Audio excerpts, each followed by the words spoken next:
What's our vision for 2023? Well, when I talk about vision, I'm not talking about anything mystical today. I'm just talking about values that we hold as a church family that we always have, that we will continue to maintain, and how we express those in the upcoming year. So the things that I'm going to share with you are things that have come out of conversations with various committees or ongoing conversations, and it's appropriate to share those. And so I really want you to know what's going on and what I envision for 2023. As we dive into this, I'm going to really rely on 6 aspects that I will identify and discuss in a little bit of detail. And if you'd like me to expand upon any of these, please do reach out to me individually. Before I dive into those, I do want to note that I have been the pastor here for 6 months. It's been a wonderful blessing to my family and I. Sometimes it's hard to believe that it has only been 6 months because of the depth of relationship that we've already been able to establish with members of our congregation. If I have not had that opportunity to connect with you individually or your family, I really hope that we can do so in the days ahead. You can always schedule a time with me to come in and visit in the office. I also have a time that's designated specifically for that. On Wednesdays from 7 to 9 in the morning, there's coffee with Chris. Come in, have coffee with me, pray with you. We can discuss theological matters. You can ask questions about the church. Outside of that, of course, anytime is available. I'm in and out of the office with some visits, but I can always make time to spend it with you. With that in mind, I want to discuss these kind of 6 layers of a vision that I have for our church turning into 2023. We're going to look at the worship pastor, pastor of worship and discipleship ministries position being filled. That's the prayer that we have for the upcoming year. We're going to look at accountability and transparency, terms everybody loves. I do love them, and I think that they're important, and that's one of the reasons that I'm sharing this video with you. I think it's important that we are transparent with one another. Discipleship and how that is really going to drive the ship for what we are going to do, and the mode through which I envision a lot of that occurring, and that'll be 4th. That's life groups. And then communication, improved communication, especially from our leadership to the entire church family, and then affiliation, what that looks like. And so today, as we look at this, I want to go ahead and discuss hopefully the filling of our associate pastor of worship and discipleship ministries. That's a mouthful, isn't it? I trust there won't be like something on a desk that has that all spelled out, but that ministry is vital. And as a church family, we have been so blessed through the years with fantastic and gifted musicians who have used their abilities unto the glory of Jesus Christ, and that has certainly encouraged and edified our church body. We've also had great worship leaders throughout our church history. Most recently, of course, Pastor Terry, who was here over 15 years. I did a good job of sharing this in second service, not that good of a job at all in first service, and that is that Pastor Terry is now fully retired. He had retired over a year ago after having served, as I said, over 15 years, and the Lord has used he and Joy in such a marvelous way, and they just love the church family and continue to serve as greeters, and they're always here to pray for people. But recently, over the last couple of weeks, Pastor Terry has fully retired, meaning that he is no longer conducting visits. That was one of the giftings that the Lord had given him. And so it was a role that he had carried out as part of being a worship pastor, was doing visitation ministry. Now, the position that we are seeking to fill does not have that role written into it. My gifting is one in which I enjoy pastoral visitation, and so I have and envision continuing to carry the vast majority of visitation ministry. With that said, filling this role is of a great desire for us as a church family. Christine Barnes has done an unbelievable job filling in that role. As the calendar turns to the new year, she will be transitioning a little bit in that she won't be in the office and serving in that way, but instead will be leading the worship team that she oversees, and Greg will be overseeing the other. And so we're going to continue along that path until we fill this role. Our search committee has done such a great job of narrowing down candidates, and we have an exciting announcement to share with you on Sunday. I hope that you'll tune in for the announcement, so I'm not going to spoil that or rob it of its thunder, but we are excited about the direction that we are going in, and the search committee is working so hard. Please do continue to pray for the search committee, for the church family as we're awaiting filling this position, for candidates, for the person specifically that the Lord will bring here and use for his glory. And so we look forward to that. So as part of our vision for 2023, we are hoping and praying that we will fill that vacancy that is so vital in our church. The second is improved transparency and accountability. Now, we do this in a number of different ways. I shared this with the church family as a candidate. I have maintained these values throughout the duration of my pastoral ministry. I believe that it's important that you feel comfortable coming to me one-on-one, coming to board members in our congregation, asking specific questions about what's going on and receiving valid answers.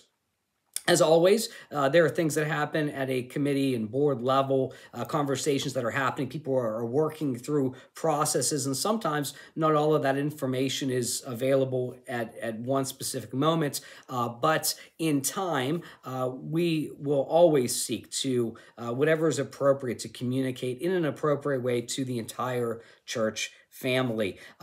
As far as accountability is concerned, one of the administrative roles that I've taken on is to draft an employee handbook for the members of our staff, that we would have clear expectations that are known, that your pastoral relations board is aware of, our pastoral relations board is aware of. There's accountability from the staff to the board and back and forth, and we can have an open line of communication. We want to make sure that we are transparent about everything that's happening in our church. We do a great job at our annual business meeting of discussing the budget and where finances are going.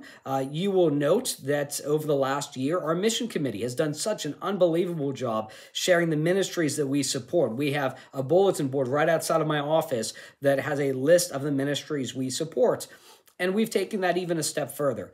We're in the process of updating our website. It is very much so under construction. So if you were to click on it, some things might be a little bit out of order. That's going to be fixed in the upcoming days, and hopefully not weeks, but hopefully upcoming days, that's going to be fixed. But among those, if you were to look under the resources tab, there's a list of the missionaries and the missions we support with hyperlinks. So you can click on those. You can read about the ministries and the missions we support.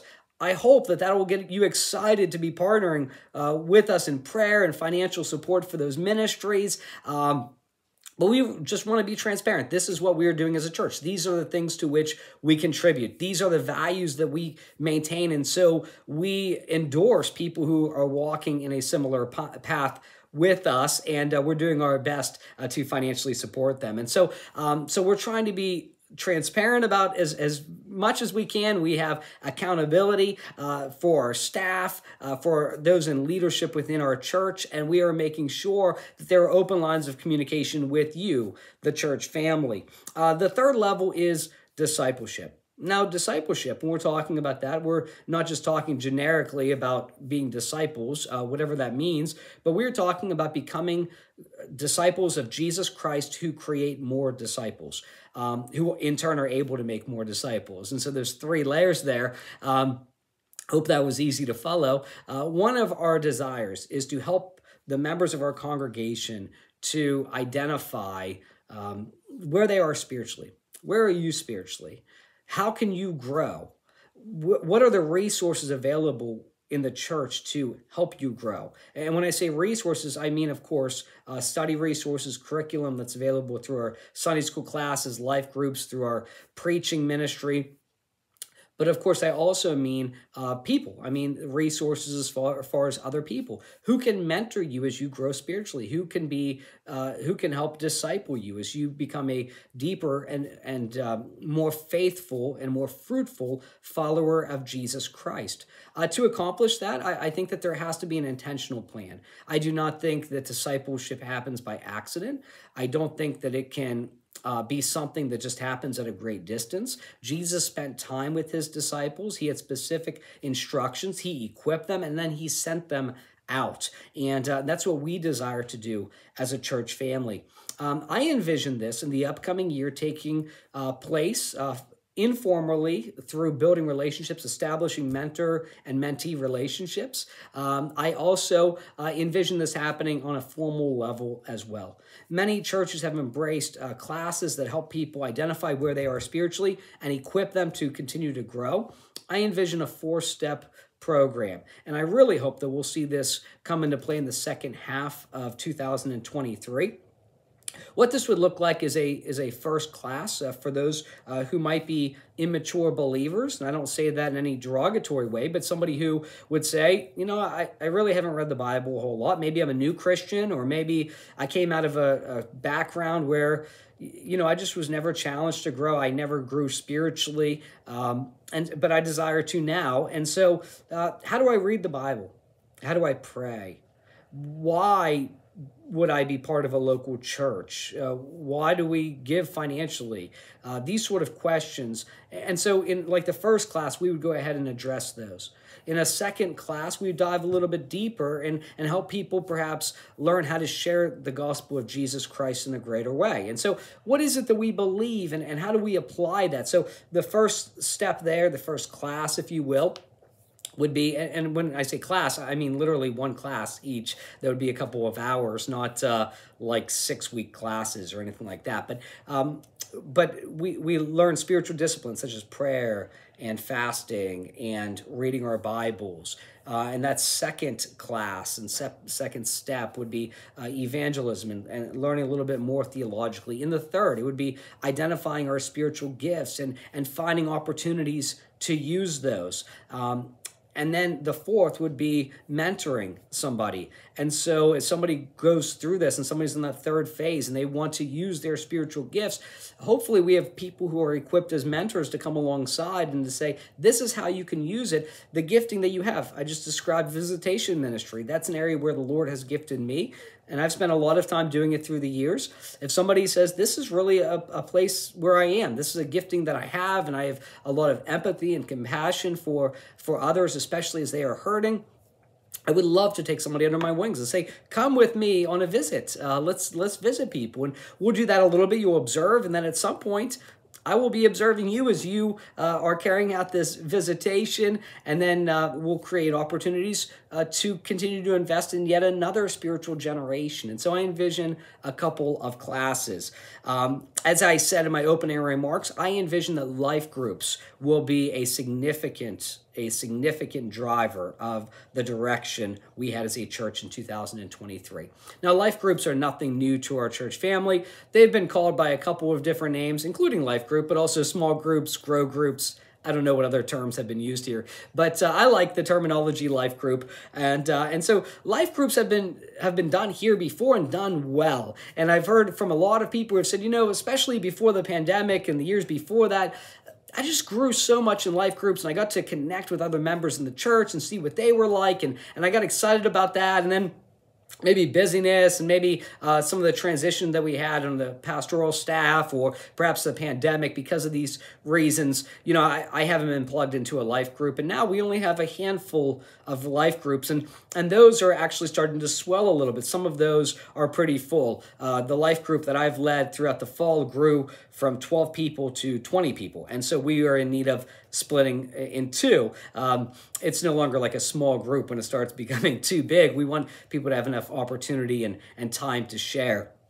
So with that, I envision us sort of moving backwards to move ahead, to embrace what we have seen the Lord do well through our church and the unique gifting that we have. We have a lot of people who are really strong believers with significant theological depth. I get excited. The people who come into the office and chat, and I've got to know, it's really a great blessing, the congregation we have and the theological depth that is here. And I really hope you don't take that for granted. It's not like that in every church in the world. So we are very blessed to be one of those churches, and I trust there's a lot of them, that have this much depth in the church body. With that, I envision our life groups really beginning to launch. As I said, they're going to continue to expand, but to launch in the second quarter. I envision us establishing, through the Board of Christian Education, establishing a leadership program, a leadership training program, so that those who would desire to be life group leaders, who might say, well, what are the expectations that I have? What expectations are had of me? What do we do in a life group? Can we host it at the church? Of course. Does it have to be my home? What does it look like? We'd like to come alongside and provide training for you to help you. Again, perhaps only one class that would be there, and we would make that available periodically so we can continue to expand that ministry. So I envision that we would have quality leaders over those life groups. And I want to share just kind of quickly what life groups would look like and how they fit into the broader vision for the church. Life groups help to do two specific things, and these are taken from Tom Rainier, who wrote Simple Church, wrote a lot of other things. He runs a blog today. I believe he's a consultant at this point. But he described, when you're talking about a church, opening the front door and closing the back door. What's that mean? Well, if you were to ask most pastors, I trust they would know those terms, but because they've been so popularized, but for the rest of us today, as we're talking about that, opening the front door means being a church that is welcoming, that people want to visit. So people want to check it out. People want to come in the doors. And we're blessed. We have visitors every week. And that's an exciting thing. There's a lot of churches who focus only on opening the front door. And some of those things look like outreach and doing community events and advertising, or whatever those things might look like. And those are fine. But if you keep the back door open, then what happens is people come into the church and then they end up leaving. People leave because either they don't feel as though they are building relationships, they don't feel as though they are growing spiritually, or that there are opportunities for them to grow spiritually, or perhaps there's division or whatever other issue might lead them to leaving. So churches want to have an open front door. They want people to feel welcomed and accepted as they come into the congregation, but then you want to close the back door. You want to keep people. You want them to stay, if that's the will that the Lord has for them, to stay and to use their gifting for the edification of the body, and to partner in reaching the lost together. And so that's one of the visions there that we would have. And I believe that life groups play a huge role in that, and they will increasingly. And so as we invite people there's a lot of people that we know and love, friends, family members that we have, who we would love to see come to church with us. We'd love to see them come to saving faith in Jesus, but they might not be as interested as in walking in the front door, or even as you try to communicate with them. Relationship dynamics are what they are, and there might be some people that just aren't as open with you one-on-one. But you might be able to invite them to a life group and say, hey, we're just talking about a book that we're studying. It's a spiritual book. You can ask questions. We're talking about the Bible. We're diving into it. If you have questions, concerns, we'll go ahead and unpack it. If you'd like prayer for something, come to our life group. And so it really is an evangelistic and outreach tool that can be used to invite people in. People aren't committing to being members or anything like that. They're just coming to a life group. They're building relationships, finding out what the church body is like. It closes the back door because, as I said, the reason, and there's all kinds of studies out there, but the primary reason people leave churches is because of relationships. They don't build relationships. They don't know anybody. There are people probably who come to our church because of the size of it, who come into the church and they are not well known, or they don't know a whole lot of people. And I'd love to change that. I'd like you to have deep relationships here. And I'd like us to know one another, to love one another, so that we can pray for one another. We can be an encouragement. We come alongside. If we don't know each other very well, we can't love each other very well either. And so life groups help to do that. Well, what would life groups look like, or what will they increasingly look like? As I just shared earlier, they will have equipped leaders. Now, those who have already been leading life groups for a while, the hope is that they would freely participate in a membership class just so we'd have streamlined communication. This is not something burdensome that I desire to throw on everybody, especially those who've been teaching for a long time, but it's an invitation. It's something to be a part of, not be forced upon you. The second is that we desire to have members in a covenant relationship. We have had this before. I found a covenant contract that we had in our life groups before. I don't know if all of them used it.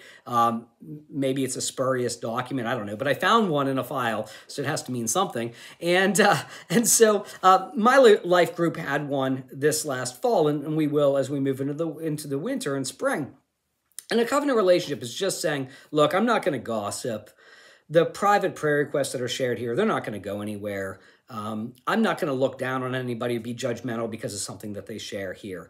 I'm going to be an active participant. If we're studying a book of the Bible, I will do my reading. That's necessary because especially when it comes to gossip, when it comes to sharing things behind people's back, nothing divides a church, nothing divides a life group like those kind of behaviors. The third is that it will serve as a vehicle for communication. What's happening in the church? What kind of events are coming up? We will communicate to all of the life group leaders upcoming events and prayer requests that are specific. Now, the pastor of worship and discipleship ministries, whenever that position is filled, this person will have an opportunity to oversee this aspect of it and to establish what that communication looks like, what sort of things need to be shared across every life group. We would also have a central body of teaching. Each class will continue to pick their own curriculum. You'll continue to pick what you discuss, but there might be an element there that we'd like to encourage every life group to touch on so that there's some measure of consistency. And again, whoever the associate pastor of worship and discipleship ministries is, they'll be able to help to formulate that vision and that direction.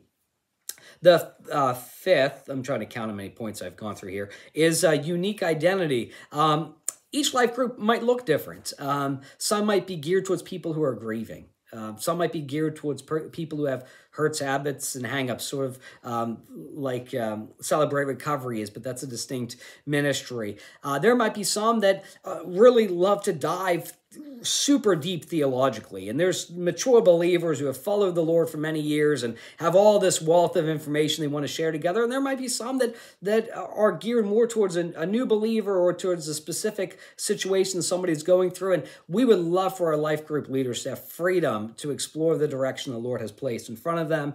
And the last is that it's part of a bigger vision. Again, opening that front door, closing the back door. As far as discipleship making is concerned, there are a few specific areas that this can help. One, life groups can help identify where people are spiritually.